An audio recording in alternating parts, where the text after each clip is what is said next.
welcome to the first interview on the club's YouTube channel. Hopefully this will be the first of many. I couldn't have thought of anybody better to get to do the first interview than our Vice Chairman and also a former Premier League referee, Alan Wilkie. I'm sure that a lot of the older generation fans, football fans, will remember Alan from the Premier League days from the 90s to 2000. And I just want to say, Alan, thank you for being the first to do this. My pleasure. And by the way, it doesn't have to be the older fans, it can be the younger ones as well. Well, yeah, I do remember some younger fans have come in and says, "Oh, is that you?" Yeah, exactly. So, my first question is basically, can you tell us how you got started in your refereeing career? That's very simple. When I was playing football, I was about the age of 25. I sustained an injury that back in those days, because you've mentioned how old I am, back in those days the treatment for it was either an operation or you just stopped playing football. Right. And the specialist said, is playing football your living? And I said, no, it's not my living. And he said, well, I would suggest that you stop playing football because of the bones that I'd broken in my foot. I was off work for 6 months, and plaster for 4. And when I went back to work, I was on light duties for another year. So anyway, when I played, my colleagues suggested that I was quite a competitive player and would never ever pass the referee's exam. So always one for a challenge. I took the referee's exam, and despite not being able to play football, didn't stop me running. So I got through the exam when I was 26 and started refereeing. And I started where the Riverside complex is. The first game was the Chester Black Bull against Lumley Lions or something, wasn't it? Right, anyway, okay. Whichever was back in the day. That was my first game there, and that season I did 115 games, and I loved it every second of every day, and basically that's what got me started, and I got the bug after that. Right. And by the way, I was getting paid to do it. Brilliant. Who knew? Yeah. So when you said there was a referee's exam, was it like a course you had to go on for like more than a few days? Yes, or? yes. When I did it, there was about a 12-week course, Right, i.e. 12 3-hour sessions. Right. Now it's different. They do a practical course these days, and the practical course is over a weekend, and you can become a referee in a weekend. To qualify fully, you then have to do a number of games and be signed off. But back in the day, it would be, shall we say, 36 hours of training at a desk, etc., etc., and then you would go into Durham FA, and somebody would sit on the other side of the table with a list of questions and ask you questions, and if you got the answers correct, you were then passed as a referee. So it sounds a bit more involved back then than what it is kind of now. The difference back then was purely and simply, it was very, very theoretical.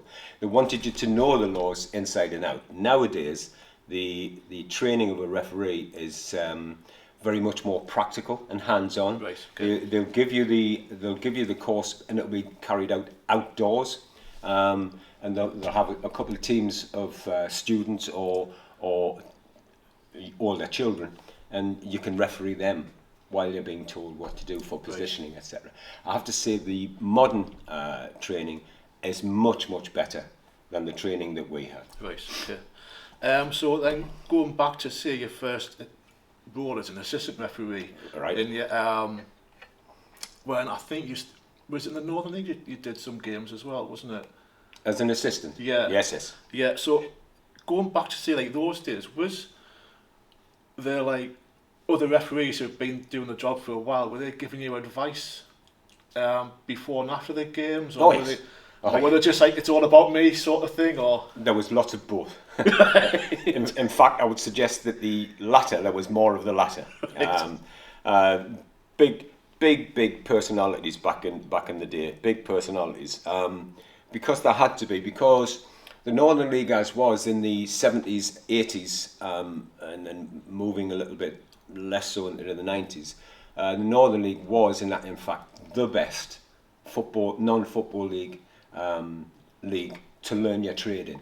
Without doubt, the hardest and the best bedding that you could ever have as a referee. The one thing that we said at the Football League level back in the day when I got on was anybody that's come through the Northern League as a referee and learned a trade in the Northern League has never been removed from the Football League. Now that's a record that the Northern League should be very proud of. Yeah, oh, definitely. So then, I mean, you go on, you do 6 years as Northern League referee, then you advance to the Football Leagues. Was there a time frame of how long you would be in the lower leagues before you would advance? Right. I set a record which has never been beaten, and that was from passing the exam to being a Football League assistant referee. I did it in 5 years. Right. It's never been beaten, and it never will be, because of the way that things have gone now. It's got nothing to do with me that it won't be beaten. It's because of the change of the system. Yeah. But back in the day, I went from, it was level 3, 2 and 1. That's the levels that you had then. Now there are many more. I went from 3, 2, 1 in season 1, 2 and 3. Right, okay. I then went into the Northern League in the middle when I was a 1, and then on the Football League on the 5th season. It's never been done before, right. Unheard of. And the reason for that was when I had a good game, there were people watching. I was fortunate, yes, you know what I'm saying? Because there are what we call match observers now, and sometimes when you have a good game, you're not being observed. I was very fortunate, and when I had a good game, I was being watched. Yeah. And so I moved through very good. And so again, that would have been also before the Premier League was 100%. 100%. Premier League was 92. Yeah. Yeah, because I mean, as we know, there's a pyramid of the Football League structure. Yes. And I know some people, even like people of my age, probably forget about the times before the Premier League. Yeah. Because I think for a lot of people it was like football records started then and that is it. And so my next question really was, would a referee, say in the Northern League now, ever really get the chance to progress to the Premier League? Now, I did write that question a few months ago before Rebecca Welsh. Because Welsh got me promoted up to there, yeah. Which, I mean, because I can remember her refereeing some of the games at our club. Well, I'll tell you something. I'll go back probably further. I remember we're sitting in the new clubhouse. I remember in the old clubhouse when Rebecca and a girl called Lindsay Robinson. Yeah, I think I remember. Yeah. Were both assistant referees on a Northern League game for us, and I had a chat with them and whatnot and wished them well. And so yes, basically the pathway hasn't particularly changed from when I started to now. The difference is instead of Division 1, it's the Premier League. Yeah.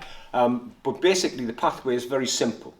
You start refereeing at county level, then get promoted through doing games and being observed. That's the same as it is now, exactly the same. You get to a certain level and you referee the Northern League, so that's fine, as was back in the day. Yes. However, back in the day, I had to be a level 1 to referee in the Northern League, which is the same as a Football League referee now. Right. But that now it's a level 4 as out of 10. There are 10. Right, okay. Yeah. So the level 4s will then progress to Northern League, Northern Premier League, right? Okay. So that takes them up to level 3. Then they move to level 2, which is like the National League North, Spennymoor, Darlington, Blythe, and then they move to the Football League. Right. That's the pathway, and the pathway was exactly the same back in the day, but just under different sort of levels. Yes, kind of thing. Yeah. Then when you get in the Football League, there are levels in there as well that there wasn't before. You will referee in the Football League. You will referee Leagues 2 and 1. Right. That's what you will referee. If you're good enough, and progress, you get what we call Select Group 2, which is the Championship. Right. Okay. And then if you hit the gold dust, you get to SG1, which is Select Group 1, which is the Premier League. Then, of course, if you're young enough, good enough, you will be nominated for international status, right. Which is the Michael Olivers, the Anthony Taylors. Yes. There are 10 within the country, right, and there are spaces for 10 female referees, right, in the country. And I just want to say that if anybody wants to know more about the football pyramid, I did find an article online from, I think it was Berkshire FA, and they have basically described it and identified every part of it really well. And I will put a link in the description of this video if anybody's interested. Now also, that for me to go through and try and get some of these questions, I did obviously read your book again, or part, which if anybody doesn't know, Alan was a little bit famous at one point in the referee. And his book is this, One Night at the Palace. Apparently there was a famous incident there, but we'll get to that later on. And so, that's a little plug, and if anybody can find them online, I found that copy on eBay. But if you do have a copy and you want it signed, I'm sure Alan would be happy to sign it if you come down to the club and maybe watch one of our games. So, in your book, you mentioned that you were down for a Division 3 match of Mansfield Town v Northampton. That's my first game. Your first game, and you didn't know where Mansfield was. Obviously, back in those days, there was no such thing as Google Maps. So, did you have to then go out and buy a map or an atlas, as we used to use? No. You've got to remember, back in the day, you used to get an atlas and keep it in the car. Yeah. But or an A to Z. An A to Z. By the way, I still have several A to Zs of a London area, Liverpool area, Manchester area. But it's interesting. It's interesting when the comment that you've made about not knowing where Mansfield was, and that is purely and simply the way things have changed. People find travel so much easier these days, and it's a given that you'll go here, there, and everywhere. But back in the day, when I was refereeing, the furthest I'd ever been would be the likes of Scarborough, right? Yeah. In a car. And then all of a sudden you then change. I mean, when I got on the Football League, and I now need to jump a little bit, but I'll come back and keep the questions going. When the Premier League started in 1992, I then did around about 60,000 to 70,000 miles a year in my car, because I would drive to grounds in Birmingham, drive to grounds the likes of Cardiff, drive to grounds, etc., until I realised that this is silly, and I would get the train. And as the Premier League developed, so did life in a way, and travel expanded.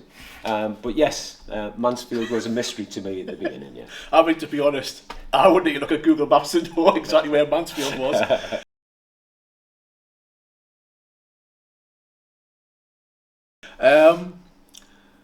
So, I mean, as you said, you may go back and forward a bit, and it's the same as some of my questions here, to be fair. So, one of my questions I've got, which I think a lot of football fans would, in a sense, ask is, or state, that we do see some bad decisions by referees these days at all levels. But it might be because it's your particular team the decision goes against. 100%. So there are other reasons for noticing the mistakes. Yeah. And the main reason for that is the amount of coverage which is around now. you have to remember, I mean, every now and again, you'll see the black and white match of the day type thing when it doesn't even fill the screen, you know. And the camera work is quite poor. Yeah. Which is nothing, it's not a criticism of the programme, it's an actual fact of the quality of the equipment that was available. Nowadays, I mean, my work, working with the PGMOL, is based around clips. And you can go to a National League game and you get a quality clip, which is almost like 3D. It's that good, you know. But that equally shows all of the errors. Yes. Yeah, I was going to say, I mean, like, nowadays you've got software that can track the football, track players. So if a studio, I'm not going to mention any companies, show the highlights, but they want to highlight a particular incident, they can then go and track a player and say, oh, well, look what he did here, and then he's... Well, I'll just give you an example of the software that you're talking about. The job that I do, which is monitoring referee performances, we use a piece of software which it's a little bit like VAR, will place a reference line on the second rearmost defender for an offside judgment, which allows us to make a more rational and considered judgment as to whether the player's offside and the assistant's got it right or wrong. Now, wow. I mean, when you think about it, we are now seeing that to the naked eye, the guy's gone, he's off. And then we're seeing half a foot playing him on side, which is very, very difficult in real life, in real time. However, my job is to determine facts, and the fact is there's half a foot sticking out, so he's on side. So yes, it is down to the quality of the camera work and the equipment which is available to people that will highlight more errors. Don't get me wrong, some of the errors don't need camera work. Yeah, I know, I've seen quite a few, and I'm like, even me with my bad eyesight, I could see that was wrong, and that's saying something.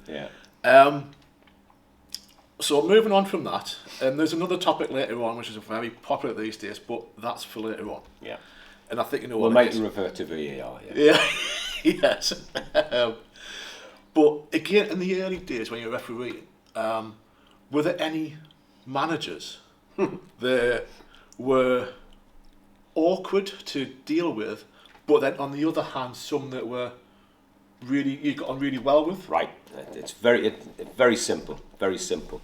If you take any manager and you can name whoever you wish, if you take that person away from the arena of 90 minutes on the touchline, I've never come across a manager that I wouldn't like to spend time with. Right. Apart from one. Don't need to name him. I'm not going to.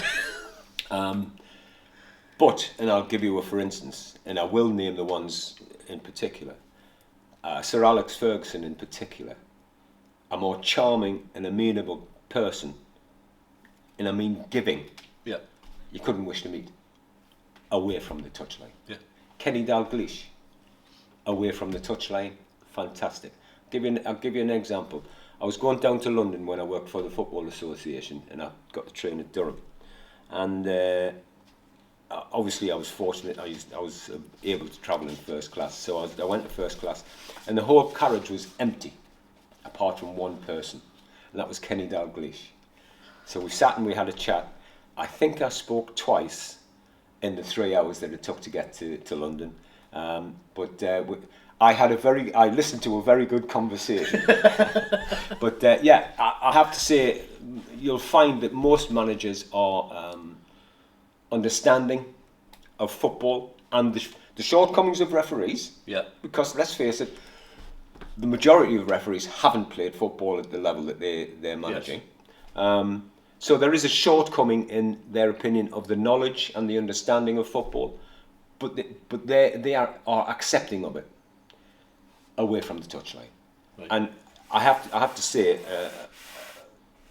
I once had the fortune to have dinner with Arsene Wenger, just purely by chance, right? Wow,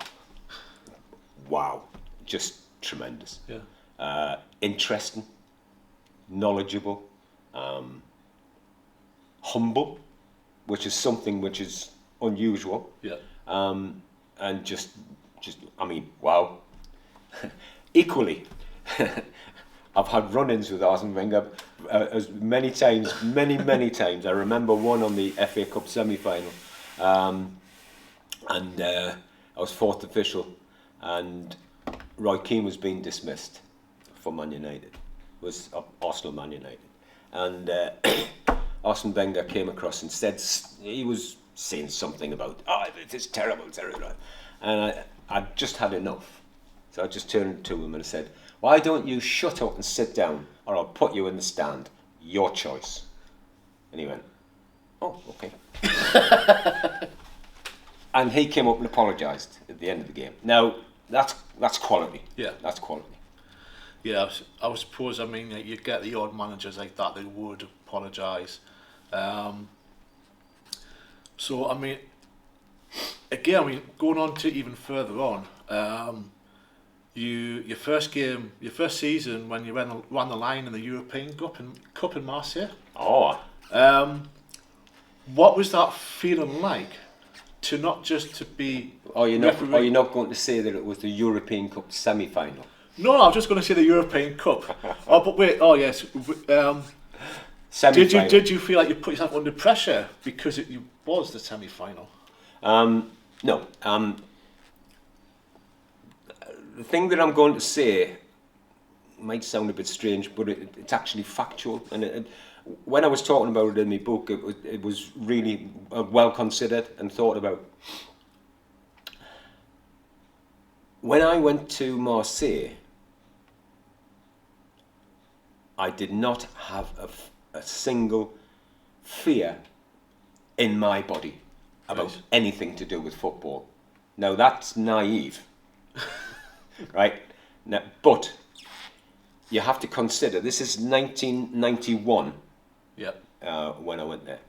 And remember, I'm doing the European Cup semi-final 14 seasons after starting. I haven't had time to have a brick wall. I haven't had time to have a failure. So I haven't got a single fear. I've never ever had. As a player, as a referee within football, you will hit the wall. Mm-hmm. You'll have a difficulty and you'll have to back off and reconsider your position or reconsider what you do. I hadn't had that. Right. So I had no fear whatsoever. And it's got nothing to do with ability, but because of my mental approach, I was the perfect person to put on the semi-final because I couldn't care less. I just knew I had a job to do, if you understand where I'm coming from. And how did it feel for you to actually think that I'm refereeing a game in Europe, in a different country to where I've been? Well, how did it feel? I don't think I stopped smiling for 2 months. Euphoric. It's just euphoric. I mean, when I got the appointment, which would be, they're coming up now, so it's April. So it would be, I'd get the appointment beginning of April for like the end of April, right? And, well, I have a number of friends in the press at the time, so I just sort of let it slip. And then there's the Evening Chronicle. Yes. Can we do an article on you? There's Tyne Tees, as it was, in BBC Newcastle. Can we do an article on you? And it would be wrong of me to say no, don't you think? So it was just tremendous. It really just built up a confidence and gave me the confidence to deal with people. With all due respect, that's all refereeing is. If you can display the ability to deal with people, you've got it. And also, I suppose, on that back of that, to be able to communicate with them as well. 100%. 100%. Because if you can't communicate and you're shy, then, you know. Oh, you're saying I'm not shy? Far from it. Another one I picked up from your book, and just to try to prove that I have read part of it again anyway. There was an incident in Feb '93, Bolton versus Huddersfield when Tony Kelly of Bolton pushed you from behind. He did. Now, you wouldn't expect to see that these days, but I suppose the closest we get is when players crowd round the officials. We'll call it surrounding. Surrounding. Yeah. But I mean, we shouldn't expect to see players pushing. Well, basically, Neil, the situation you find yourself in, a player touches the referee, and I mean touches the referee. In the regulations of football, that is a technical assault. Right. And the player must be dismissed. End. Now, you'll find players do things like this. Yes. And to be fair, with all due respect, that's all it is. Yes. Yeah. And mostly referees will accept that and deal with it, and there won't be any dismissals. Mr. Kelly's touch was a little bit more than that. He disputed the penalty that I'd given. He disputed the penalty that I'd given from 3 yards, from 53 yards, if you understand what I'm saying. So what he didn't know was I was being observed that day. Remember, I'm saying if you're observed and you have a good game, it's good. Yeah. So I was being observed that day by the boss of the Football League. So when I sent him off, I could almost hear him say, "Well done, Alan." I could almost hear him say that. Yeah. Because, again, as I repeat, some of my colleagues, as were at the time, perhaps took a little bit more than they should, and some may have chose not to dismiss. Right. So I dismissed him. He appealed for it. He appealed against the dismissal. I went down to London for a hearing. Went down to London for a hearing at 9:30, so I had to go the day before, stay over, and I was asked in for by the hearing, and they said, "Do you have anything to add to the report that you put in?" "No." "Thank you. You can leave." So all of that expense and all of that time. So Mr. Kelly got 6 games instead of 3. Right. So there you go. So the next bit is the article, which is like your book's kind of named after, and it was when obviously it was Manchester United versus Crystal Palace. Well, if we're going to do it right, it was Crystal Palace versus Man United, because it was at Selhurst Park. Apologies. Everybody knows that on that. Well, a lot of people know that on that day you sent Eric Cantona off. Yeah. When I've spoken to some people, they actually think you sent them off because of the kick. No, but it wasn't. It was an incident before that. That's right. But I also know from reading the book and also talking to you in the past that the procedures for sending offs has changed. Well, because of that game, wasn't it? Yeah, I've caused a few things in my life, but some of them are good. Cutting to the chase and going beyond and after the dismissal, because I'm sure you'll come back to it and we'll deal with it in more depth. After the game, I went back to my hotel, did a report for the Football Association about the incident. Mm-hmm. I then did a separate report and a recommendation for the Football Association and the Premier League to consider. And that recommendation was that a player who's dismissed does not leave the field until he is at the head of the tunnel, leaving the pitch, and is met by security staff. Yes. Because, and we may as well go down to the dismissal of Cantona. I dismissed him for a kick on Richard Shaw within the furthest half from the tunnel. All right, and the players gathered on or around the halfway line, as they did. Yeah. You know, my dad's bigger than your dad. Oh, and all the push and shove and all that. Pathetic. So I dismissed Cantona for the kick, and he then left the pitch immediately onto the track which is beside the pitch itself. Now he then had to walk from the halfway line to the tunnel which is in the corner at Selhurst Park. Right, okay. The difficulty was, had it been in any other pitch, he would have left it to halfway line and been down the tunnel. Yes. And it wouldn't have happened. And I might not have had this interview. Anyway, on a more serious note, the person that actually went with Cantona from along the track to the tunnel was the kit man, all right, from Manchester United, who was a 72-year-old at the time. Now, not casting any aspersions on that man at all, but as a protector, as a defender of the person, you just can't see that that's a very good idea. No. So anyway, he went down to the corner, just about to leave the pitch, which is the track, which is where the fan came down, made the comment that he made, etc., etc., and Cantona made the reaction that he did. Yes. It's fine. Now,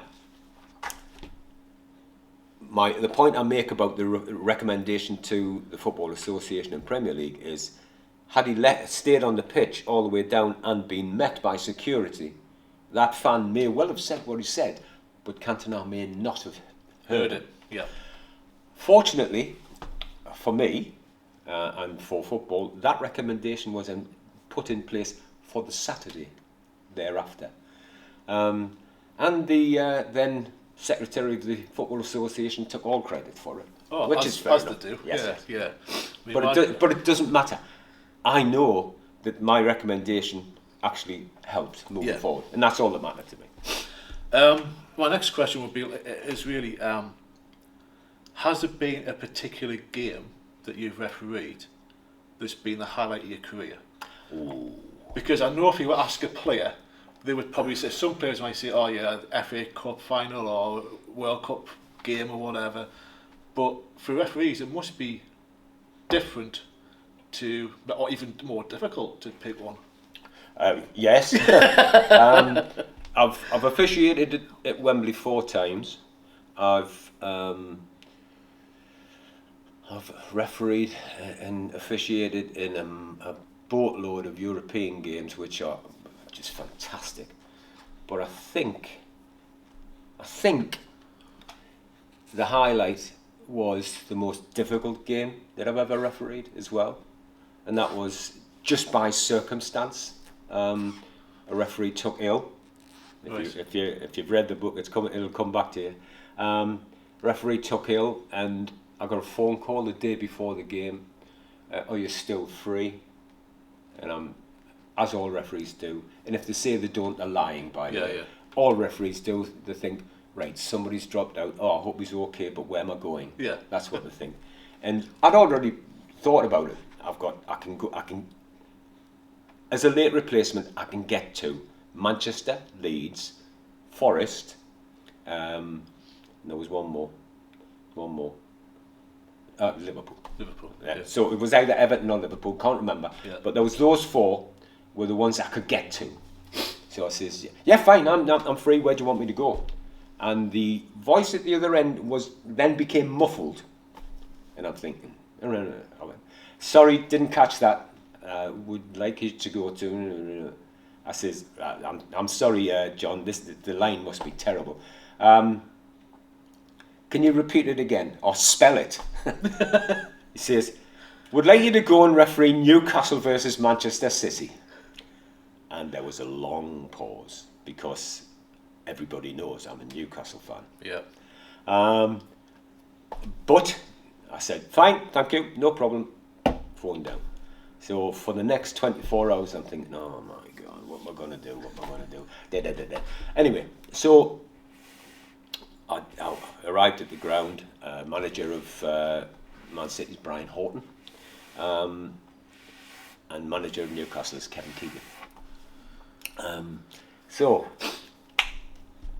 in they come with the team sheets, which is an hour before the game, and Kevin comes in. Good to see you, chaps. Good to see you again, Alan. And Brian Horton's first response was, shook my hand and said, "Have you come on the bus?" And I said, "No, I walked. I parked at the training ground and walked across." Oh, so there was a little impasse, and so there was a suggestion that he didn't know I was a Newcastle fan, but he knew I was from Newcastle. Yeah. So anyway, game went on. As it turned out, a couple of stories in the book, but there's 2 that were really in my mind. 3. The first one is I was the first referee on the Premier League to implement a warm-up before the game. Right? I did that myself because of the background I had with Elsick Running Club. Yeah. Okay. So I went out for a warm-up, and St James Park at that time had a capacity of around 40,000. Right? And at 2:30, there'd be 12, 15,000 in. They'd all be outside at the bars and stuff like that. Right. Well, out of the 12, 15,000, I think I knew 14,000 of them. Right. What you doing here, etc., etc., etc. So fortunately for me, I hadn't been able to change the programme, the name of the referee in the programme, so it was Peter Jones. So I'm Peter Jones today. Anyway, so I did the game, and there was one thing, there's one feature before I get to the pièce de résistance. And Peter Beardsley was on the halfway line, and he, I'll say, fell over. Okay. If you under a challenge, right? So I'm going no, and the assistant is going flag. So I'm going no. He's flagging harder, and I'm going no. In the end, as you can imagine, the flag gets harder, and of course he's standing in front of the technical area, so he's going to get a lot of hassle. So I just blew the whistle. So I went across and I said, I think he may have fallen over. No, he was tripped. So I said, who do I send off? Pardon? Well, he's the last man. Yeah. It's through. It's Peter Beardsley's going to score, sure. Yeah. Oh no. I says, you've got to tell me who it was, because he's going off. Then the panic started. Right. So I said, give me an idea. He says it was the big one with the fair hair. Well, at the time, Manchester City had 2 Brightwells, and a Kernigan, I think it was, and they all had either gingery or mousy hair, right? And they were all 6'3", right? And they all played at the back. And I went, which one of them? So he started panicking. I says, look, this is what you do, son. You, come here. Well, Alan Kernigan came across, so I gave him a yellow card because it wasn't a red card. And that assistant referee afterwards told me, he said, I'll never give another free kick. Never give. So anyway, the final one is, I gave a penalty kick to Newcastle. And I'll put my hand on my heart, and if you can get the footage at any point, it's the clearest penalty that you've ever seen. And it had to be. So I gave the penalty, and I'm now expecting Peter Beardsley to pick the ball up and put the ball in the back of the net, making it 1-0. And of course, Ruel Fox picks the ball up. Fox in the box. Apparently the wrong box. Because he took the penalty, and Tony Corton decided to tie his other shoelace, polish his boots, then pick the ball up as it arrived at him, and play continued. End of the game, Brian Horton was very magnanimous, came in and apologised for his barbed remark at the beginning of the game and said I'd had a good game, which was very good. I then went home and again contacted the Premier League and said, you really, really need to have a conflict of interest declaration, because I never ever want to referee Newcastle again in a competitive match. Yes. I mean, I did millions, and one of the shirts that's on show here was Peter Beardsley's testimonial. I loved going to St James's Park, etc., etc. No problem at all. But the responsibility of being correct for your team. Yes. Because I'm being quite honest. Had that penalty been against Newcastle, it would have been given. Mm-hmm. I'm not sure I'd ever have gone back into Newcastle. But anyway, so best game, it's best experience to referee in front of your peers. Yeah. And hardest as well. The hardest. Yeah. I could imagine. So I mean, obviously, you mentioned Peter Beard, you've mentioned a few other players. And I know you've refereed players such as Robbie Fowler, Ryan Giggs, Vieira, Vinnie Jones, and Ian Wright. Yeah. especially as we've got a couple of their shirts on the wall there. Yeah. Were you ever in awe, in a sense, in the middle of the park, watching these players do their business? Of one person, only one person. Out of all of the games I've done throughout me life, there's only one person I've gone, oh, good grief, how on earth does he do that? And I think I know who it is. Yeah, and I wish I'd got his shirt as well. There's Bergkamp, just outstanding. What a player. I refereed his debut for Arsenal. Well, his first start, he'd come on a couple of times as a sub at Everton. And I just couldn't wait to get home to watch Match of the Day just so I could see him. Watch it again. Because I saw him do things close up. And I'm going, how? Yeah. And it's not necessarily the skill factor, because trust me, these players, they're all so magnificently gifted as footballers. But he's just different level.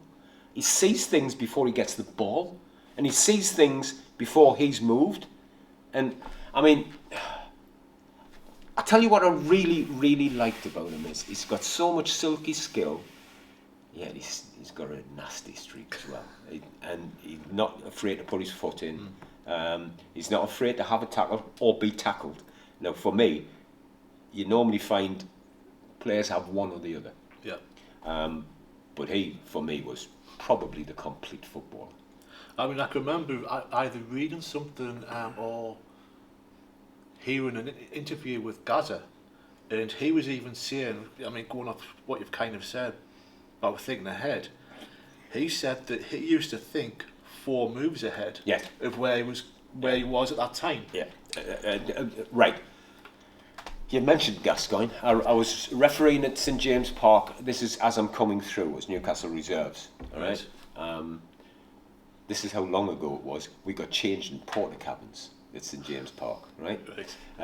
Anyway, so I'm refereeing, and Gascoigne's playing for the reserves.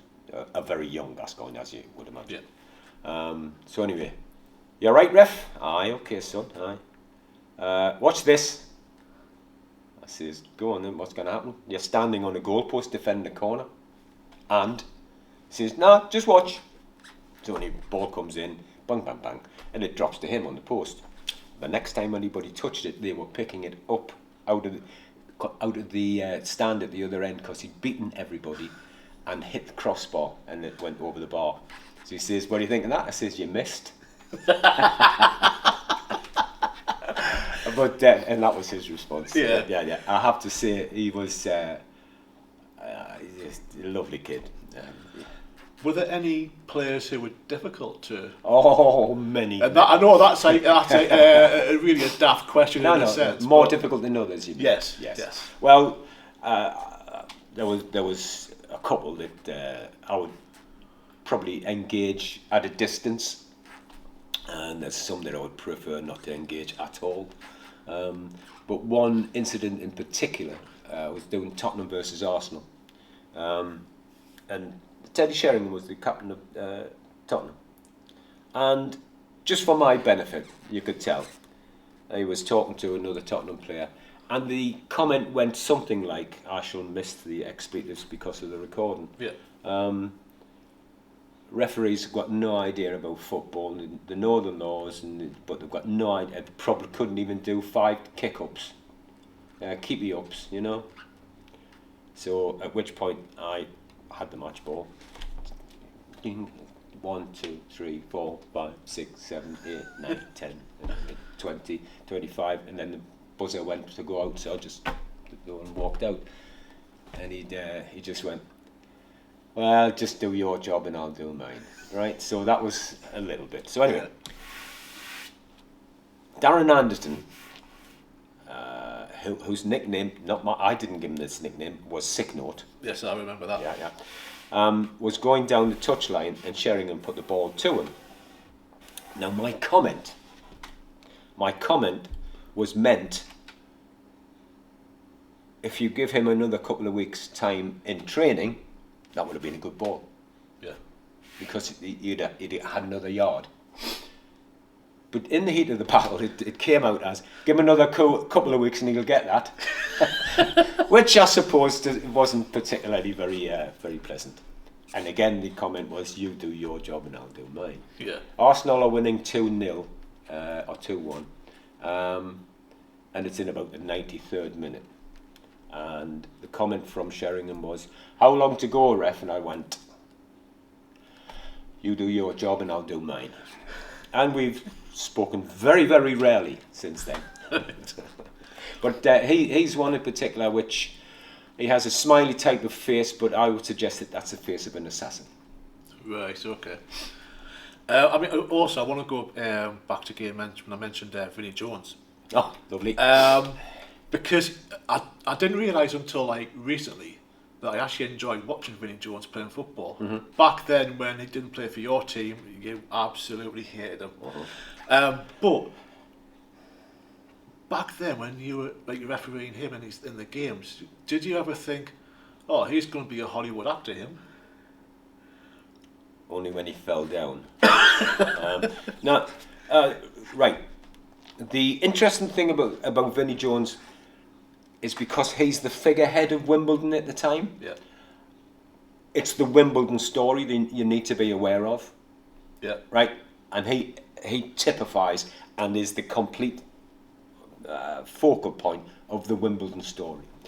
I refereed Liverpool versus Wimbledon in the FA Cup. Right? Now, back then, it's exactly the same as if it was Wimbledon now, Wimbledon in League 2 or 1, whichever it is. It was that sort of David and Goliath, right? So, they're playing, and da-da, and it's 0-0, and it's about 15, 20 minutes to go. And I'm saying to Vinnie Jones, I said, Vinnie, sorry, I always called him Vincent, because he hated it. But it got his attention. Yeah. So I said, Vincent, what do you want? I said, you're going to have to hurry up, because if you don't hurry up, I'm going to have to start giving cards. And I says, look, I've got 70 minutes. I haven't got a single yellow. I haven't even got you. Try and hurry your players up for throw-ins and goal kicks. He says, if you leave her alone, we'll get you back down to Wimbledon for a midweek replay. How's that? I went, it's a good idea. Trip down to London. I says, try and make it a bit less obvious. I'll do that then. 0-0, replay down at Wimbledon. Liverpool win 4-0, I think, in the replay. But he typified, right. I need to tell another tale about Vinnie Jones, which is how I got the shirt. I was refereeing the Football League Cup semi-final against Leicester, and I'm down there. I do a pre-match look at the pitch and the ground and stuff like that. And as I go out, Vinny's there with a purple and a yellow boot, one on each foot. He's obviously trying to see which studs, etc., etc. Yeah. So I says, you cannot play on them, son. It's a colour clash. He just laughed and whatnot. He says, yeah, Al. Now, you see, the reason I call him Vincent is because he doesn't like it. He calls me Al because he knows I don't like it, which is fine. That's the relationship that we had, which is good. Puts his arm round us, takes me away from the other officials. He says, you're going to have to help me tonight. I said, why? He says, there's a shirt in it for you.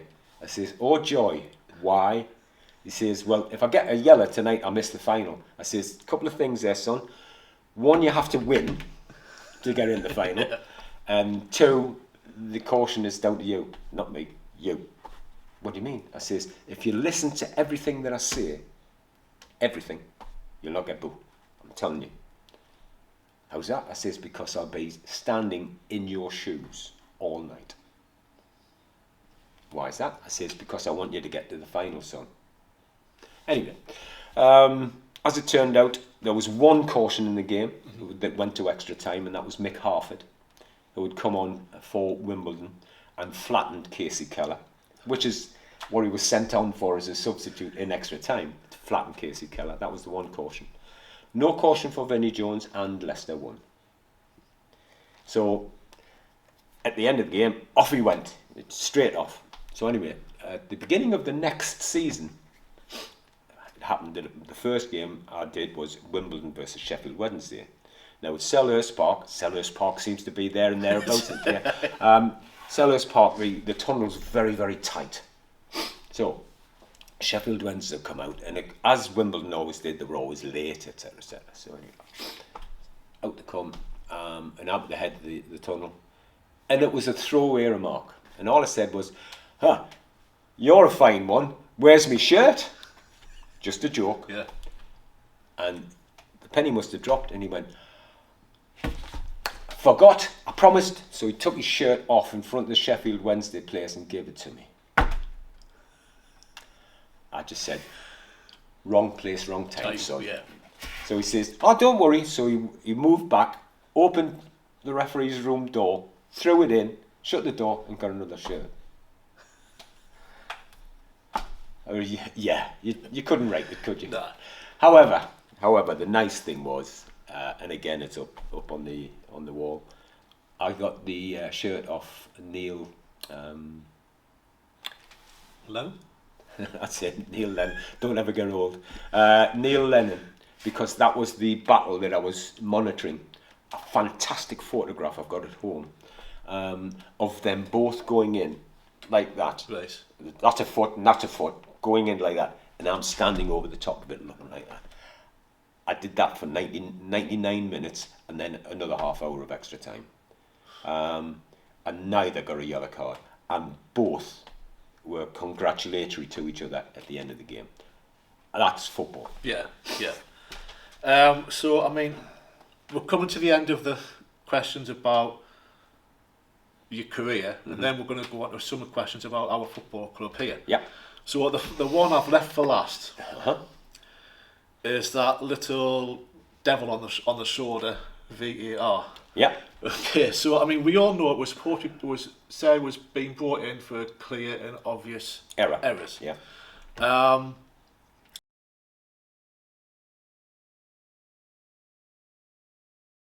What were your first thoughts about, like, when you first heard it was going to be brought in? Right. For me, VAR is an extremely good tool. Yeah. I think there needs to be some refinement, some tweaks with the reasoning behind using it. We have had situations where I need to explain a little bit what clear and obvious error is. If, like, we're watching a football game here, and the referee gives a penalty against Chesley Street, and invariably you'll go, that was never a penalty. They'll go, that was a penalty. So in other words, there has to be some balance. Yeah. Now, the clear and obvious error is when it's, for instance, there's no contact, the ball doesn't hit the hand, etc., etc., etc. It's very difficult to get what you really want, because what I want, me personally, I want the correct decision. Yes. Whether it's an error or not.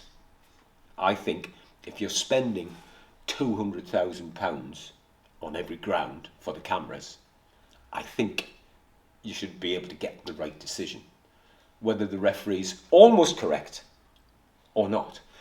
The clear and obvious error is, I've seen them given, I've seen them not given.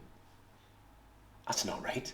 It's either right or wrong. Yeah. For me, if VAR is to be successful, there has to be a little tweak on the outcomes.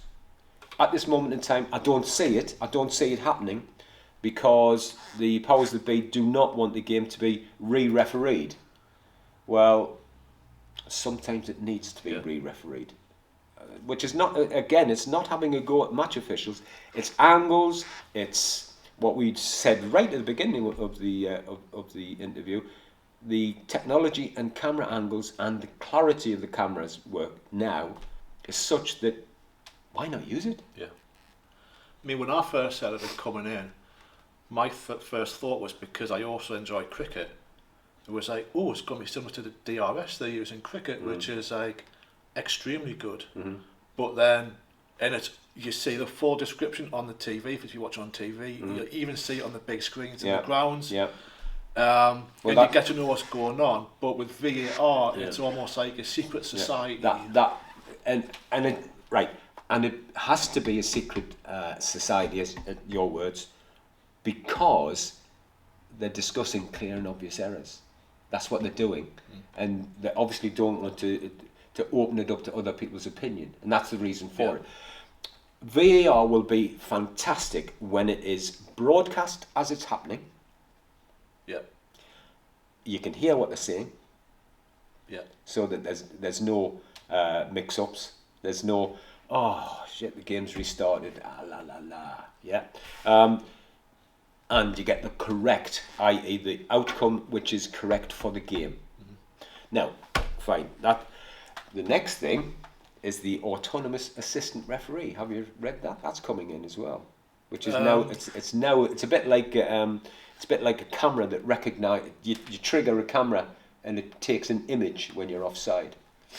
Oh, so is that kind of like the finish line in the horse race? Absolutely, 100%.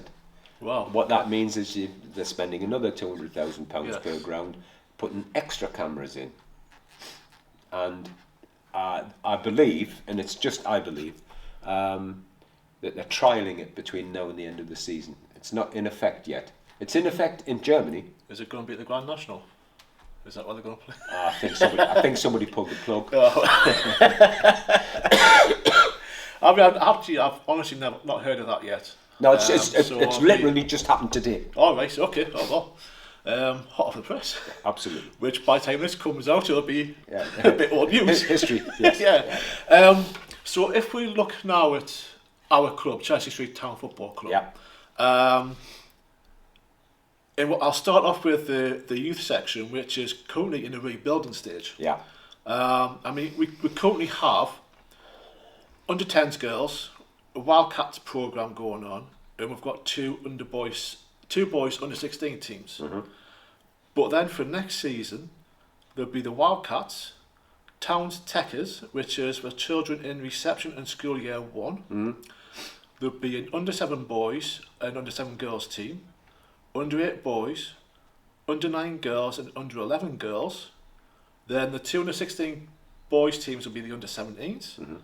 It would be also under 13s and possibly under 14s or 16s for the girls teams, which is healthy, really, really good. I mean, I don't think we've had that many girls teams here in the past, which is fantastic, especially when you consider that we've got the development team, which also then leads into the ladies' first team. And the first team currently play National League Northern Division 1. Easy for you is to say. A bit of a mouthful, and I do practice that as much as I possibly can. So I mean, for the youth side, it's healthy. It's looking really good, isn't it? Then the as I say, the ladies, we've got the development team, and we've got they play at National League Northern Division 1. But what I think some fans of the club don't realise is how far our ladies team travel. And I actually roughly worked it out, right? So I marked down the teams, the clubs to play against, and the average shortest distance is 1,007 miles in a season for away games.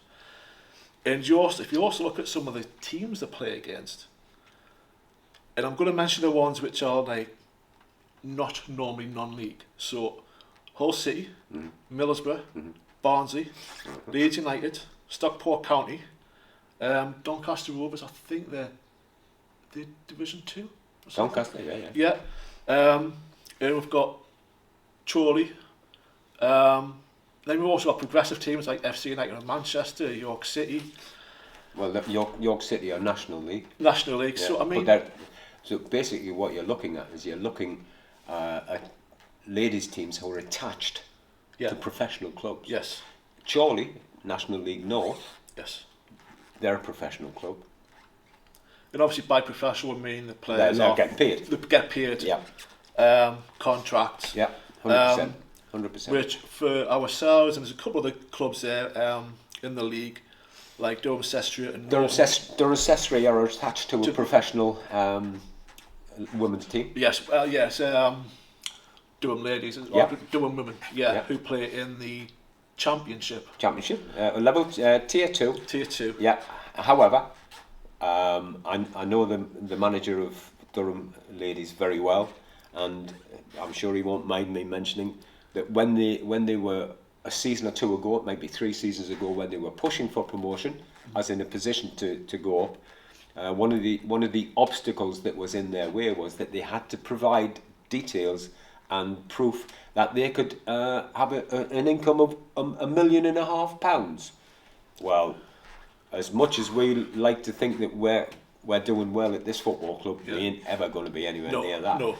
So the point, to reinforce the point that you're making about where we are playing with professional football teams. Yes. And at times we do see that on the pitch when the other teams come here, and you can see some of them where the comments have been, they're well trained, or you can tell that they train more than just like once or twice a week. But I think because our ladies team have been the rebuilding again this season. Yeah. And I watched some of the early games to the games now, and I've seen massive improvements, especially in some of the younger players. Well, one thing that will happen just naturally, you play against quality players, you'll pick up habits. Yeah. And if you've got anything about you, that will improve you. Yeah. If you play against better players. It's when you referee better players. I'll tell you something, just getting back to refereeing. Refereeing in the Premier League is the easiest league to referee in. I'm telling you. Right? Easy. Because the two teams want to play football. And the only person to spoil is the referee. Coming through, Northern League, the most difficult because they want to have a fight. Yeah. Right? And you've got to try and keep them apart and make them focus on football. Your management skills are much more necessary the lower the level. The higher the level, they just want to play football. Easier. I thought it was the other way around, but what do I know? No, because by the time you get there to referee at that level, you've got certain skills. Yeah. So I was going to ask you, what were your thoughts so far on the ladies' season, and how they have? Because I know you've watched quite a few of the games at home. Yes, I have. I've been, I think, to probably most of the games at home. I've certainly seen some improvement. What do you think about what they're doing? I think it's always going to be a challenge to come from a season where you've gone through almost unbeaten, because I think you only lost one, didn't they? Yes, you only lost one. Yeah. And it was in away games. And steamrollered teams, as in 12s and 14s, etc., etc. So then it becomes a challenge when you move to, as we've just alluded to, the professionalism and etc., and teams who are paying their players. Because if you pay your players, you'll always attract better players. Yeah. So football at any level, any gender, has, in my opinion, 2 main parts: scoring goals and saving goals, right? And unless you can have a bona fide 20-goal a season striker and a goalkeeper that's going to give you 10 clean sheets, you're always going to struggle. Yeah. Well, unfortunately, we lost a couple of strikers. Yes, we have. Yeah. And whilst we've replaced, they weren't like for like.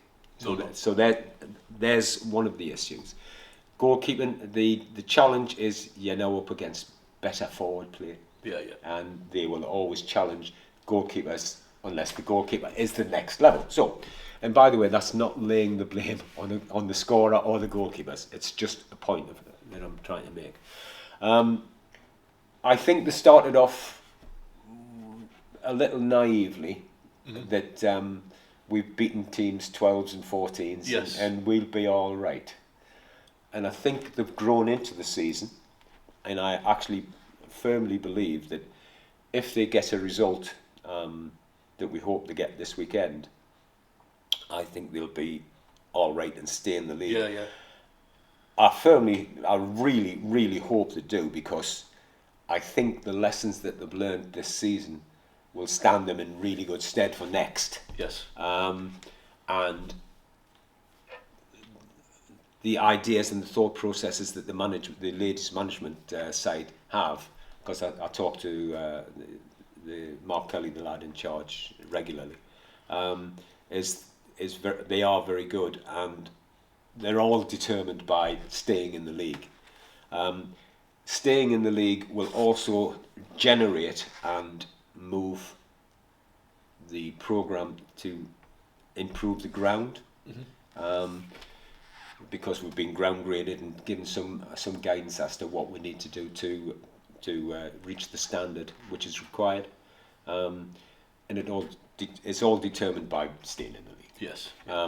However, my opinion is that the recommendations by the Women's League should be put in place anyway, because that makes it right for the men's game. Yeah. Anyway, so I'll be trying to put that through when we have a meeting very shortly, that we implement the recommendations and put them in place. And I hope it's because the ladies are in place. Yes, awesome. Yeah. So, I mean, the men, I think this season's been difficult for the Northern League overall because of the weather.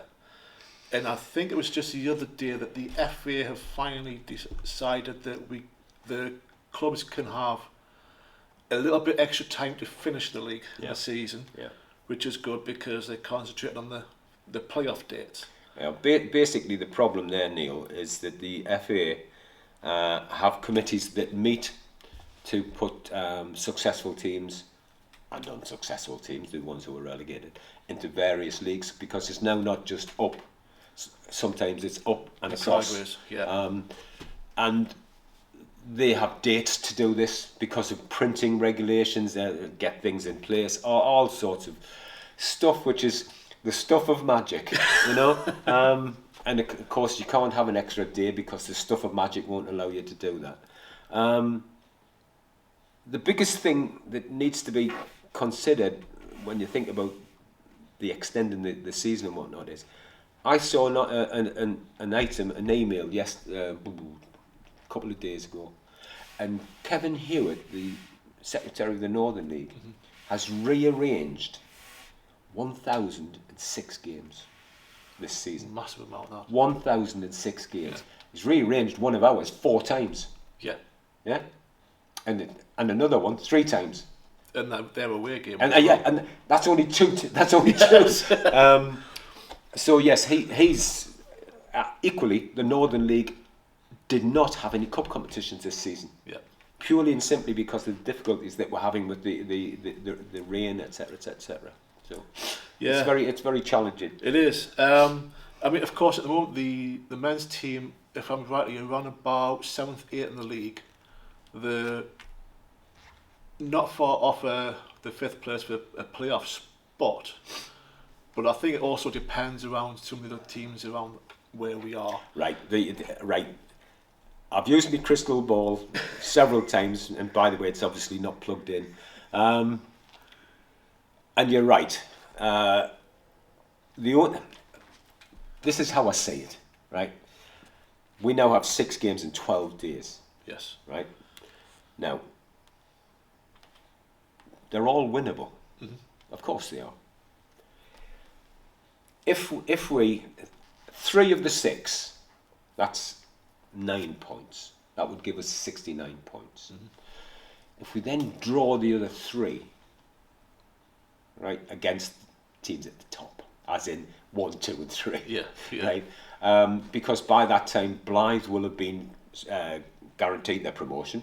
They only need 1 more point, right? Yeah. You never know what Blythe might do. They might just put out the reserves or just whatever.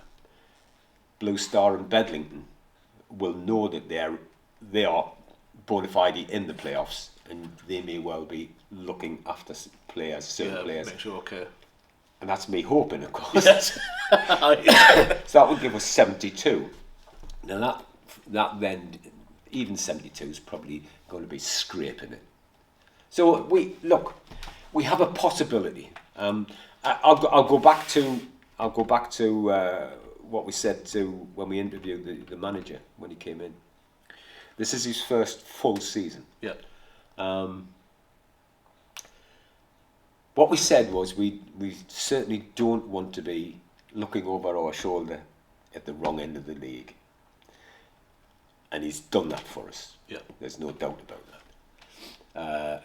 He's introduced better football on many occasions. Yes. Not all the time, but many occasions. He's introduced a 22 goal per season, and it's not finished yet, goal scorer. I think it's 23 now. 23. He scored last weekend at Thornaby. Right, fine, so 23. Yeah. Right, by the way, he has a target of 30 where he gets quite a big prize off me. Right. But again, though, it's been quite a while since we've had that sort of a goal scorer 100%. in the club. And he brought him in. Yeah. He and I had a conversation when other clubs came in to take Aaron away, and we came into an agreement where we would keep him. Yeah. And I think it's paid off. Definitely. What will we do differently? I think we need to have more support for him. But that's moving forward, because that's not for now. That's for next season. What's he done when he came?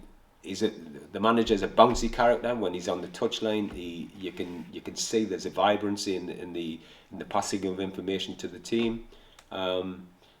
He's almost given us exactly what we wanted. Yeah. I have to say, I regret saying it when we had the interview. I said I wouldn't be too bothered if we're just on the edge of the playoffs. I wish I'd said I wouldn't be too bothered if we were in the playoffs. But you see, the problem with football is it's the hope that kills you. Yeah. Because early part of the season, when we were second top for a while, you tend to think, oh, it might be our season. Yeah. And then you go through, which every team goes through a slump of some description. But overall, I don't think either the ladies or the men could be criticised for the input that they've provided. No. and the results that they provided, because they're really working very hard. Yeah. I mean, I know for this season personally, this has been the most excited I've been for the men's football than I've been here for maybe 3 or 4 years, something like that. Because the players have been brought in. There are some exciting players who've got they've got speed and they can do things. How did you just get past him? Yeah, there's a change. There's a change of direction. There's no doubt about it. And to be fair to the management team, they've introduced it, and they've introduced the style of play, and long may it continue. I hope it. If we finish outside of the playoffs, fine, so be it. That gives us a platform. Sorry, it gives him a platform to push on for the next season, because he knows exactly where we want to be. Yes. He's been told what we've got. He's been told what we might be able to get. But he needs to produce the team that takes us there. Yeah. We as a football club want to be as high and as successful as we can sustain. Yes. Right? Now that's the main thing. And in doing so, the plans that we have, we're considering and putting things together to have a 3G pitch. Yes. If we get the 3G pitch, then that opens a lot of things. It takes away the cost of training facilities, because the players can train on the pitch, the ladies can train on the pitch. Equally, it would bring income because other teams can play on the pitch, as well as train on the pitch as well. Yeah, well, Alan, thank you very much for doing this, and for being the first. And I just want to say, if you remember, if you enjoyed the video, please hit the thumbs up button to like the video. Also, subscribe to the channel, because you never know when I'm going to do one of these videos or who it's going to be with. And also, ring the bell, and therefore you will get notified of when the next video comes out. So apart from that, thanks very much for watching and see you later.